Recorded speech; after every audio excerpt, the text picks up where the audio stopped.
Hello world, and po may binili po kami kagabi na parang bricks or Lego. Sobrang gustong gusto ni Erin kasi kaya binilihan ko siya.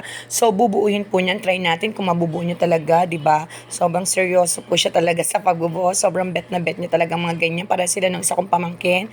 Si Shara, ayan, 'di ba? Sobrang seryoso si Erin. So maglalagay muna ako guys ng Christmas background music natin habang binubuo ni Shari ay ni Erin, sorry po.